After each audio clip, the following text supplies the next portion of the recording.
नमस्कार, म मदन खाती तथ्य विश्लेषणमा यहाँलाई स्वागत छ। के पछिल्लो समय नेपाल अन्तर्राष्ट्रिय शक्ति केन्द्रको त्यो मैदान परिणत भइसक्या हो? पछिल्लो समयमा जसरी विभिन्न देशका राजदूतहरूको सक्रियता नेपालमा बढिराखेको छ र पछिल्लो समय नेपालको राजनैतिक दलहरू र त्यहाँ हुने बहस अथवा नेपालको संसदमै भइराखेका बहस पनि जसरी विदेशी शक्तिहरूसँग प्रत्यक्ष वा अप्रत्यक्ष रूपमा जोडिराखेका छन्, त्यसले हामीलाई कहाँ पुर्याउँछ र नेकपाभित्रको विवादको पनि वैदेशिक शक्तिहरू र विदेशमा अथवा त्यसको भूराजनैतिक महत्त्वको सन्दर्भमा पनि आजको कार्यक्रममा हामी संवाद गर्नेछौँ। यसै विषयमा संवाद गर्नको लागि हामीले स्टुडियोमा आमन्त्रण गरेका छौँ त्रिभुवन विश्वविद्यालयमा राजनीति शास्त्र प्राध्यापन गराउनुहुने सह प्राध्यापक तथा राजनीति शास्त्री दीपक गजुरेललाई। यहाँलाई कार्यक्रममा स्वागत छ। धन्यवाद मदनजी।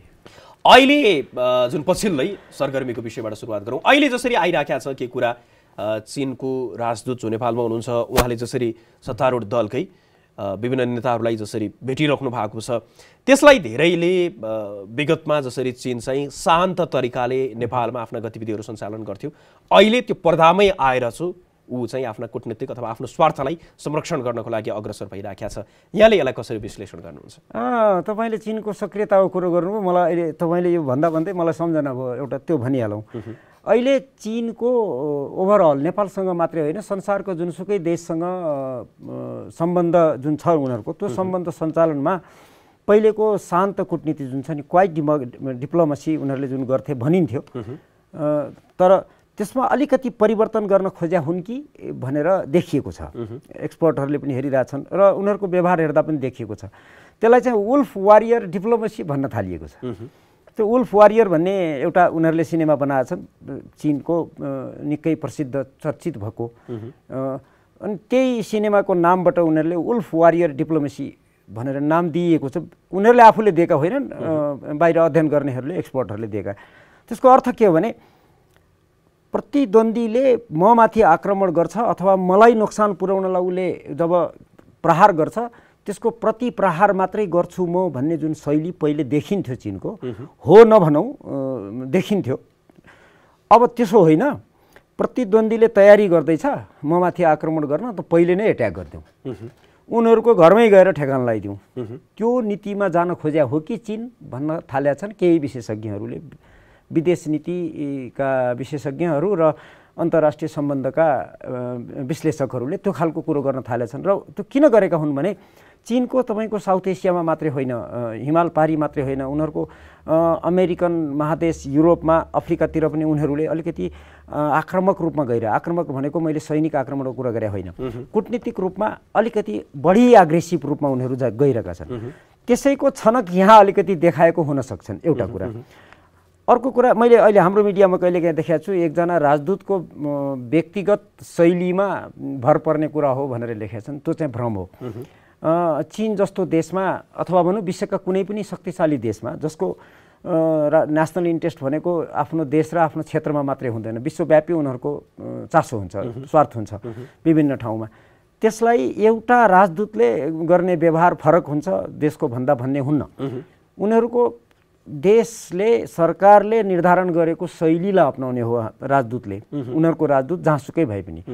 सायद त्यो अपनाउन खोजेको उनीहरूले नेपालमा अहिले जुन सक्रियता बढिराखेको छ, जस्तो अमेरिका र चीन बीच नै, चाहे त्यो हङकङको विषयलाई लिएर होस् वा ताइवानको विषयलाई लिएर होस् वा साउथ चाइना सीको विषयलाई लिएर होस्, जुन प्रकारको तनावको स्थिति, र भारत र चीनको बीचमा फेरि यो सीमाको विषयमा लिएर जुन तनाव बढिराखेको छ, त्यसको पनि त्यो छालहरू अथवा त्यसको पनि लक्षणहरू, त्यसको परिणामस्वरूप पनि नेपालमा त्यो पर्न सक्ने सम्भावना यहाँले कतिको देख्नुहुन्छ अथवा त्यो परिराखेको छ? पर्छ, त्यसको पर्छ। किनभने हामी कहाँ हाम्रो दुईटा पाटो छ। हेर्नुहोस्, मैले देखेको हाम्रो देशको अहिलेको राजनीतिक सन्दर्भ गएको 30 वर्ष यता, म चाहिँ 30 वर्षदेखि हेर्छु, 2047 सालदेखि, विक्रम सम्वतको 2047 सालदेखि यता हामीले हाम्रो राष्ट्रिय अडान जुन छ नि, राष्ट्रिय प्रतिष्ठा विश्व समुदायको अगाडि, त्यसलाई बिस्तारो कमजोर पार्दै लग्यौँ।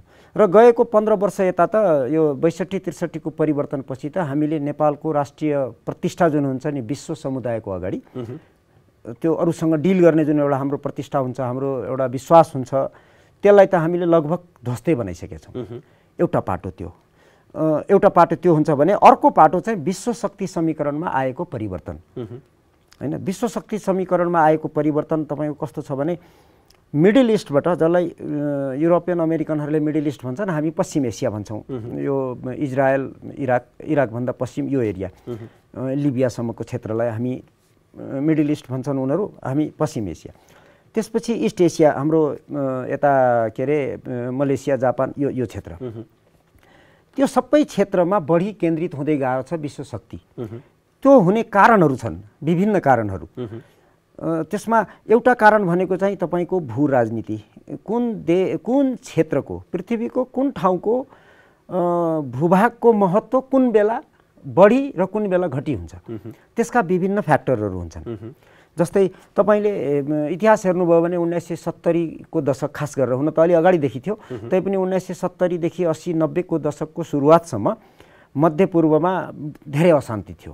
त्यसका 3वटा कारण थिए। म छोटकरीमा मात्रै भन्छु, तपाईँको समयले डिटेलमा जान भ्याउँदैन। 3टा महत्त्वपूर्ण कारण के थियो भने, एउटा त्यो क्षेत्रमा, गल्फ र मिडल इस्टको क्षेत्रमा रहेको, जानकारीमा रहेको, पत्ता लागेको तेल भण्डार। विश्वको तेल भनेको जसको नियन्त्रणमा हुन्छ, विश्व उसको नियन्त्रणमा हुन्छ अल्टिमेटली। त्यसले गर्दा त्यो तेल नियन्त्रण गर्ने दाउ हुन्थ्यो अमेरिकाको पनि र सोभियत युनियनको पनि ऊ बेलाको। त्यतिखेर विश्व 2 ध्रुवीय थियो। एउटा महत्त्वपूर्ण कारण थियो। दोस्रो, त्यहाँ सुएज केनाल भन्ने जुन छ, तपाईँको एटलान्टिकबाट इन्डियन ओसन आउने, त्यो जसको नियन्त्रणमा जान्छ उसले संसारको नेभिगेसन कन्ट्रोल गर्छ। तपाईँको मिलिटरी नेभिगेसन पनि र अर्को सिभिलियन नेभिगेसन पनि। त्यसैले त्यो कन्ट्रोल गर्ने उसको उद्देश्य हुन्थ्यो, वासिङटनको पनि मस्को पनि। तेस्रो महत्त्वपूर्ण थियो, त्यो क्षेत्रको भूभाग पृथ्वीमा कहाँनिर छ। त्यो यस्तो ठाउँमा छ, मिडल इस्ट र गल्फ, जहाँ शक्तिशाली महाशक्ति राष्ट्रले आफ्नो सेना लिएर बस्यो भने कुनै पनि ठाउँमा पृथ्वीको जानलाई उसलाई नजिक पर्छ तुलनात्मक रूपमा। त्यस्तै जस्तो यहाँले जुन 3वटा कारण हो, यो म यसलाई सकिहालौँ। यो 3वटा कारणले गर्दा त्यो क्षेत्र महत्त्वपूर्ण थियो। त्यसैले त्यहाँ प्रोक्सी वार हुन्थ्यो। देखिएर युरोप, तपाईँको अमेरिका र सोभियत युनियन लडाइँ गरेन, त्यहाँ भिडाइरखे। त्यो अब परिवर्तन भयो सोभियत युनियनको समाप्तिसँगै।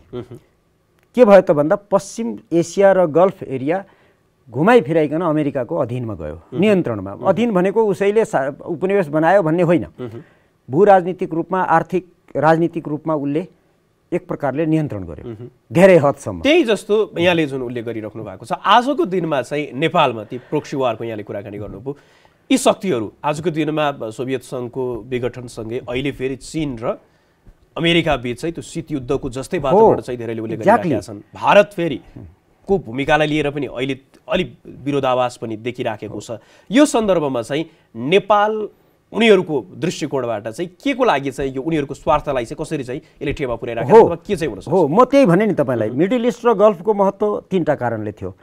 त्यो 3टै कारण अब एक प्रकारले छैन, किनभने त्यसको अमेरिकाको प्रतिद्वन्दी ठुलो सोभियत युनियन समाप्त भयो।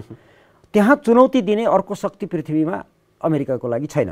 त्यसले गर्दा उसलाई चुनौती दिने शक्ति अर्को कहाँ छ त? भोलि संसारमा अमेरिकाको घोषित नीति हो, उनीहरूको अफिसियल डकुमेन्ट हेर्नुभयो भने पाउनुहुन्छ, विश्वको कुनै पनि देशलाई आफ्नो सिधै प्रतिस्पर्धी हुनबाट रोक्ने घोषित नीति हो उनीहरूको, हैन? कन्टेनमेन्ट भन्छन् उनीहरूले।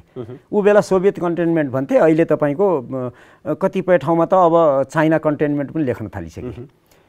एउटा त्यो कन्टेनमेन्ट गर्नको लागि भोलि सम्भाव्य शक्ति आफ्नो प्रतिस्पर्धामा आउने वा आउन खोजिरहेको नजिक आइसकेको को छ त भन्दा, अफ्रिकामा अमेरिकालाई चुनौती दिने कोही पनि छैन। अर्को 100-200 वर्ष देख्दैन उसले त्यहाँ शक्ति तपाईँको बलियो भएर आउने। युरोप अमेरिकाकै छत्रछायामा बाँचेको छ, युरोप आफैमा शक्ति नै होइन, त्यो दोस्रो विश्वयुद्धमै सिद्धिएको क्षेत्र हो। त्यो अमेरिकाले सुरक्षा दिएन भने युरोप आफै सिद्धिन्छ, धेरै त्यो अर्को पाटो भयो। युरोपमा उसलाई चुनौती दिन सक्ने सम्भाव्य शक्ति छैन, ल्याटिन अमेरिकामा छैन भने उसलाई सम्भाव्य चुनौती दिने शक्ति भनेको एसियामा मात्र छ। त्यो एसियामा भनेको युरेसिया भन्छौँ हामी। युरेसिया क्षेत्र भनेको रुसदेखि हाम्रो भारतसम्मको यो क्षेत्र, यता जापानदेखि लिएर झन्डै झन्डै गल्फसम्मको एरियालाई हामी युरेसिया भन्छौँ भू राजनीतिक अध्ययन गर्नेहरूले। त्यो युरेसियामा को छ त भन्दा, उता रुस छ, यता चीन छ। भारत चाहिँ विश्व शक्ति समीकरणको तुलनामा विश्व शक्तिको तुलनामा अब सैनिकको हिसाब गर्दा के गर्दा 5औं 6औं 4औं त्यो आफ्नो आउला, तर विश्वको महाशक्तिसँग प्रतिस्पर्धा गर्ने हैसियतमा भारत छैन। ऊ चाहिँ विशेषज्ञहरूले हिसाब गरेर निकालेका छन् चीनभन्दा भारत झन्डै 60 वर्ष पछाडि छ। यति रुपियाँ र यतिवटा सेना भन्ने होइन, 60 वर्ष लाग्छ भारतलाई चीन अहिले यो विषयलाई अझै मैले यहाँलाई तपाईले अघि सोधेकोमा अब आउँदैछु।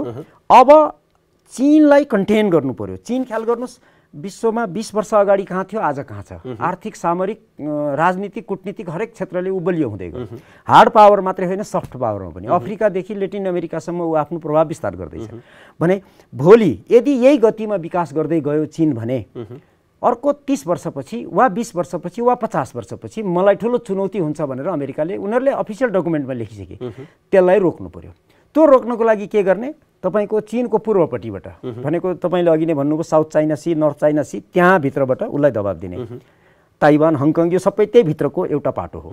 त्यो क्षेत्रबाट चीनलाई दबाब दिने। अर्को उता पश्चिमबाट उइगुर क्षेत्रबाट त्यहाँ देशलाई टुक्र्याउनदेखि लिएर अशान्ति सिर्जना गर्ने त्यो बाटो। तपाईले हेर्नुभयो भने आजभन्दा 20 वर्ष 25 वर्ष अगाडि यी इस्युहरू थिएनन्, अहिले आए। किनभने अब अमेरिकाले त्यहाँ कन्टेन गर्न उताबाट सुरु गर्यो। हामी कहाँ एकपटक 60 को दशकमा खम्पा विद्रोह हाम्रो भूमिबाट भयो। भारतमा तालिम दिएर सिआइएले गरायो। अब त डिटेलमा आयो, त्यो बेला गोप्य थियो भने हाम्रो भूमि उसलाई दक्षिणतिरबाट चीनलाई दबाब दिनलाई महत्त्वपूर्ण भयो। किन भयो भने हाम्रो उत्तरपट्टि तिब्बत छ, चीनको भूभाग, उसको अभिन्न क्षेत्र। त्यसलाई हामी राष्ट्रले पनि स्वीकार गरेका छौँ, चीनको अभिन्न भूभाग हो, त्यो अर्को होइन, एउटै हो, चीनभित्र हो। अब तिब्बतलाई टुक्र्याएर बाहिर लाने अभियान चलिरहेको छ। तपाईले अमेरिकी कांग्रेसले पास गरेका कानुन र प्रस्तावहरू विभिन्न अध्ययन गर्नुभयो भने गएको 20-25 वर्षमा, तर उले त तिब्बतको विषयमा आजको दिनमा पनि अमेरिकाको तिब्बतसँग जोडिएको, चीनको पनि त्यसलाई कसरी सुरक्षित गर्ने भन्ने कुरा, भारतको चाहिँ उनीहरूको आन्तरिक सुरक्षामा चाहिँ नेपालले त्यो संवेदनशीलता बुझिदियोस् भन्ने र के युरोपियनमा पनि त्यसमा पनि स्क्यान्डिनेभियन देशहरूको चाहिँ यो धर्मसँग जोडिएर धर्मनिरपेक्ष लगायतको विषयमा चाहिँ सबैको आफ्नो चासो भन्ने कुरा त्यो स्पष्ट रूपमै नेपालमा देखिराखेको विषय भयो। यसमा केन्द्रित रहेर चाहिँ पछिल्लो समय जुन राजनीतिक घटनाक्रमहरू विकसित भइराखेको छ, हेर्दाखेरि बाहिरबाट चाहिँ भारत चाहिँ अलि बढी कमजोर भइराखेको र यसमा चाहिँ अमेरिका र चीन बीचको प्रतिस्पर्धा नेपालमा बढिराखेको, त्यसले गर्दाखेरि चाहिँ कतै न कतै त्यो भोलिको दिनमा गएर त्यो भारतको लागि पनि हानिकारक हुने, चीनको लागि पनि हानिकारक हुने, नेपालको लागि पनि हानिकारक हुने देखिराखेको छ। यस्तो अवस्थामा अब नेपालभित्र जुन पछिल्लो गतिविधि बढिराखेको छ, हामी सही दिशामा छौँ त? हामी सही दिशामा छैनौँ। हामी सही ठाउँमा पनि छैनौँ र सही दिशामा पनि गइरहेको छैनौँ। किनभने हाम्रो पृष्ठभूमि गलत छ। किनभने मैले अघि भने नि अमेरिकाको स्वार्थ यो क्षेत्रमा बढ्यो। एउटा वाक्यमा भन्दा चीन लक्षित उनीहरूको घोषित नीतिमा छ। कन्टेनमेन्ट अफ चाइना भन्ने नै उनीहरूको दस्तावेजहरूमा भेटिन्छ, खोज्दाखेरि पढ्दा भेटिन्छ। एउटा अर्को भारत यता अर्को शक्ति छ। भारतलाई अझै शक्तिशाली बनाएर चीनको प्रतिस्पर्धामा काउन्टर ब्यालेन्स गर्ने एउटा पोलिसी अमेरिकाले लिएको छ। त्यो उसले सकिरहेको छैन। त्यो सक्दैन, भारतले चीनलाई काउन्टर ब्यालेन्स गर्न सक्दैन, तर प्रयास त गर्छ। एउटा क्षेत्रीय शक्ति त भारत हो। त्यो एउटा त्यो गर्दाखेरि के हुन्छ भने भारतलाई पनि प्रत्यक्ष अप्रत्यक्ष चीन विरुद्ध उसले प्रयोग गरिरहेको छ। हैन, हिजो पनि दलाई लामाको थुप्रै अभियान भारतीय मिडियामा देखियो। विभिन्न तरिका सफ्ट पावर र हार्ड पावर दुईटै प्रयोग गरिन्छ। हार्ड पावर भनेको अन्तिम विकल्प हो, सफ्ट पावर प्रयोग गरिन्छ पहिले एउटा। अब चीन विरुद्ध अमेरिकाले भारतलाई प्रयोग गर्छ, हामीलाई प्रयोग गर्दैन, हाम्रो भूमि प्रयोग गर्न चाहन्छ उसले। हाम्रो भूमि प्रयोग गर्न हामीलाई प्रयोग गर्नु पर्यो भनेको हाम्रो सरकार, हाम्रो नीति निर्माता त्यही उसले गर्न खोज्दैछ, गरिरहेको छ। उदाहरण पनि देखिएको छ नेपालका सडकमा, काठमाडौँका सडकमा फ्री तिब्बतको नारा लाग्ने, जुन धेरै वर्ष लागेको थिएन नेपालमा, कहिले पनि बेला बेलामा भएको छ। यसपालि अलिकति कन्ट्रोलमा छ काठमाडौँबाट। यो सन्दर्भमा त पछिल्लो समय हेर्दाखेरि जस्तो चीनको त्यहाँको कम्युनिस्ट पार्टी र नेपालको सत्तारूढ दल बीचको जुन निकटताको कुरा पछिल्लो समय भारतीय मिडिया अनुसार पनि नेपालका केही मिडिया अनुसार पनि चीनको गतिविधि बढिराखेको सन्दर्भ र एमसीसी चाहिँ एक हिसाबले भन्दाखेरि जुन समयसम्म त्यो अनुमोदन हुनुपर्ने थियो त्यो पनि नेपालको संसदले अनुमोदन नगरेको अवस्था। यस अवस्थामा त हामी क्रमशः चीनतर्फ ढल्किराखेको छ भनेर विश्वले पनि व्याख्या गरिराखेको छ र नेपालभित्र पनि त्यो प्रकारको यो फरक छ। हेर्नुहोस्, मैले फरक दृष्टिकोणले हेर्छु। म अलिकति मेरो विचार एउटा हो, मलाई तपाईँको अनुहार मनपर्छ वा पर्दैन, त्यो फरक चिज हो। त त्यो मन पर्नु र नपर्नुको पछाडि तपाईँको ठोस आधार हुनुपर्छ। यदि आधार छैन भने मेरो मनोगत कुरा मात्रै हुन्छ। मनोगत कुरा गर्न म प्राज्ञिक मान्छेलाई मिल्दैन, मैले गर्न हुँदैन। अब चीनप्रति ढल्केको किन त जुन अहिले भनिँदैछ नि, भनिँदैछ है, यो मैले भनिरहेको छैन। साँच्चै ढल्किया छ कि छैन तपाईँलाई चाहिँ के लाग्छ त? ढल्किएको देखाइँदैछ, ढल्किएको भन्दिनँ म। अब चीनतिर ढल्किएको जुन भनिँदैछ त्यसको अर्थ के हो भने नेपाललाई अर्को शक्तिहरूले, शक्ति एउटा वा अर्को शक्तिहरूले हामीलाई कुनै किसिमले दबाब दिइरहेछ, त्यसबाट जोगिन चीनले मलाई बचाउँछ भन्ने आधार होला। त्यसो हो भने इतिहास हेर्नुहोस्, चीनले नेपाल राष्ट्र, नेपालका शासक, नेपाली जनता तिनटै पक्षलाई सङ्कट परेको बेला कहिले पनि मद्दत गरेको छैन। मद्दतै गरेको छैन मैले भनेको छैन, सङ्कट परेको बेला कहिले गरेका छैन। एक दुईवटा मात्रै तपाईँलाई उदाहरण दिन्छु। 1814-16 को युद्धमा जुन सुगौली सन्धिमा टुङ्गियो, ब्रिटिस इन्डियासँग हाम्रो जुन युद्ध भएको थियो, त्यो युद्धमा चीनले हामीलाई सैनिक सहयोग दिनु पर्थ्यो। बेत्रावतीको 1792 को सन्धि अनुसार, त्यो सन्धिको प्रावधान अनुसार चीनले नेपालको तर्फबाट ब्रिटिस इन्डियासँग युद्ध गर्नु पर्थ्यो। तर त्यतिखेर जवाब के दियो? त्यो तिमीहरूको मामला हो, तिमी आफै लड, पन्छाइदियो। त्यतिखेर चीनले हामीलाई धोका दिएको छ, सन्धिमा उल्लेख भएर पनि हामीलाई सहयोग गरेन। एउटा ठुलो सङ्कट त्यो बेला, हामीले परिणाम के भोग्नु पर्यो हामीलाई थाहा छ। हामी कहाँ थियौँ, अहिले कहाँ छौँ, एउटा। त्यसपछि तपाईँको आयो एकैचोटि जम्प गर्नुहोस् राणा शासनमा। राणा शासन विरुद्ध नेपाली नेता, व्यक्ति र शक्तिहरूलाई प्रयोग गरेर भारतले राणा शासन सिद्ध्याउँदा चीनले राणालाई सहयोग गरेन। उनीहरूले कोसिस गरेका थिए, सहयोग मागेका थिए, गरेन। उसले सफ्ट पावर पनि युज गरेन। त्यसपछि 45 सालदेखि 46 सालसम्म 15 महिना नाकाबन्दी भारतले लाउँदा चीनले के पनि सहयोग गरेन हामीलाई, इतिहास थाहा छ। त्यतिखेरको नेपालको शासकले आइकाउको नियम समेत उल्लङ्घन गरेर विदेशबाट हवाईजहाजमा तेल ल्याएर जनता पालेको थियो। त्यस्तो बेलामा चीनले सहयोग गरेन। 62-63 मा चुप लाएर बस्यो। त्यति मात्रै होइन, म तपाईँलाई अन्तिम उदाहरण भन्छु। सन् 2015 मा, अस्ति भर्खर 5 वर्ष अगाडि, चीन र भारतबीच एउटा सम्झौता भयो। त्यो पश्चिम नेपालबाट, हाम्रो महाकाली पश्चिमबाट त्यो लिम्पियाधुरा कालापानीको हाम्रो भूभाग भएर भारतले बाटो बनाएर चीन लाने र त्यो बाटोबाट चीन र भारतले व्यापार गर्ने सन्धि भयो। त्यो सन्धिमा चीनले सहयोग के अरे हस्ताक्षर गरेको छ, त्यो अहिले पनि कार्यान्वयनमा छ। त्यो भूभाग हाम्रो हो। सन्धि तपाईँको इतिहासले र सबै प्रमाणहरूले गर्छ। नेपालको भूभागबाट भारतले बाटो बनाएर लगेर त्यो बाटोबाट मेरो भूभाग हो भनेर उसले व्यापार गर्न सन्धि गर्दा चीनले त्यसमा हस्ताक्षर गर्नुको अर्थ नेपालको भूभाग चीनले भारतलाई बेच्दियो। म सिधा भाषामा बोल्छु। त्यतिखेर हामीले विरोध गऱ्यौँ। तर चीनले यो तिमीहरूको आन्तरिक मामला हो, द्विपक्षीय मामला हो भनेर पन्छायो। मैले यो 3-4 वटा उदाहरण भने, अरू पनि थुप्रा छन्। सङ्कट परेको बेला यहाँको सत्ता जोगाउनलाई पनि उसले हेल्प गरेका छैन। जनताले प्याकप्याकी खान नपाएर नाकाबन्दीले दुःख पाउँदा पनि हेल्प गरेको छैन। त्यसपछि तपाईँको नेपालको राष्ट्रिय अखण्डतामा असर पर्दा पनि उसले हेल्प गरेका छैन। तर हामी कहाँ भ्रम के छ? चीन हाम्रो असल मित्र, सङ्कट परेको बेला यसले भयङ्कर सहयोग गर्छ भनिएको त्यो भनेको के हो त भन्दा चीनको सफ्ट पावरको सफलता हो। हामी त्यसको पछि कुद्या छौँ। यदि भोलि चीनले मलाई सङ्कट परेको बेला भारतले दबाब दिँदा, अमेरिकाले दबाब दिँदा चीनले मलाई बचाउँछ भनेर अहिलेका सत्ताधारीहरूलाई अथवा संसदमा भएका वा नेपालका कुनै पनि शक्तिलाई यदि त्यो भ्रम छ भने भ्रम त्याग्नुस् भन्ने मेरो आग्रह। दुःख पाउनुहुन्छ भोलि, छोडिदिन्छ यो। त्यसो भए नेपालले के गर्ने त? अहिले त हेर्दाखेरि चाहिँ के देखिन्छ भने त्यति बेलाको जति बेलाको यहाँले विश्लेषण र उदाहरणहरू प्रस्तुत गर्नुभयो, खास गरी यो पछिल्लो समय लेपुल लेक पासको विषय छोडेर अन्य विषयमा चाहिँ चीन चाहिँ त्यति बेला आफू भित्रैमा चाहिँ त्यही भित्रै समेटिएको जस्तो देखिया थियो। अहिले ऊ आजको दिनमा विश्व शक्तिको रूपमा उदाउन खोजिराखेको छ र चौतर्फी रूपमा उसबाट आक्रमण पनि भइराखेको छ। अझै पछिल्लो समय नेपाल चाहिँ यो इन्डो पेसिफिकलाई छोडेर अथवा त्यसमा संलग्न नै नहुने तरिकाले बिआरआईमा संलग्न भइसकेको अवस्था पनि छ, जुन एक आपसमा प्रतिरोधी जस्ता पनि देखिन्छन् दुवै। र यो अवस्थामा चाहिँ हामी पछिल्लो समय भारतसँगको सम्बन्ध पनि बिग्रिएको, किनकि उसले अब हाम्रो भूमि नै कब्जा गरिसकेपछि फेरि उसँग सम्बन्ध सुध्रिने कुरा पनि भएन। यो अवस्थामा चाहिँ हाम्रो सम्बन्ध अथवा परराष्ट्र नीति चाहिँ हुनुपर्छ कस्तो त? यस्तो हेर्नुहोस्, परराष्ट्र नीति कस्तो हुनुपर्छ जवाफ दिइरहनु पर्दैन। परराष्ट्र नीति परिवर्तन हुँदैन। पृथ्वीको कुनै पनि देशमा देशको परराष्ट्र नीति परिवर्तन हुनको लागि देशको भूगोल परिवर्तन हुनुपर्छ। हाम्रो भएको छैन। तर हामी त भन्छौँ नि असंलग्नता र पञ्चशीलको सिद्धान्तमा आधारित भएर चाहिँ अगाडि बढ्नुपर्छ भनेर हाम्रो संविधानमै लेखिएको छ। त्यो भनेको नीति परिवर्तन होइन। नीति परिवर्तन हुँदैन। त्यो नीतिको कार्यान्वयन गर्दा व्यवहारमा प्रयोग गर्दा हामीले अपनाउने नीति, हाम्रो कार्यक्रम, हाम्रो योजना, हाम्रो रणनीति त्यो चाहिँ ठिकसँग चल्नु पर्थ्यो, चलिएन। कहाँनिर भने नेपालमा सुरुदेखि आजसम्म सधैँ राजनीतिक शक्तिहरूले विदेशीको स्वार्थको लागि काम गरेको परिणाम हो यो, एउटा वाक्यमा भन्दा। उदाहरणको लागि तपाईँलाई अहिले पुष्टि भइसक्यो, धेरै अगाडि नजाउँ, तपाईँसँग धेरै समय नहोला। 62-63 को आन्दोलन विदेशीले गराएको थियो, भारतले गराएको थियो। प्रमाण चाहिन्छ भने तपाईँ त्यतिखेरको विदेश मन्त्री भारतका उहाँको इन्टरभ्यू सुनेर हेर्नुहोस्, अनलाइनमा अहिले पनि छ। एकछिन, भारतको स्वार्थ अनुसार तपाईँले नेपालमा परिवर्तन गर्नुभयो। आज उनीहरूले भनिरहेका छन् सबै प्रमाण बाहिर आइसक्यो। अब भारतले जे भनौँ त्यो त खुरुखुरु गर्दै जानुहोस्, उसले चाहन्छ त्यो।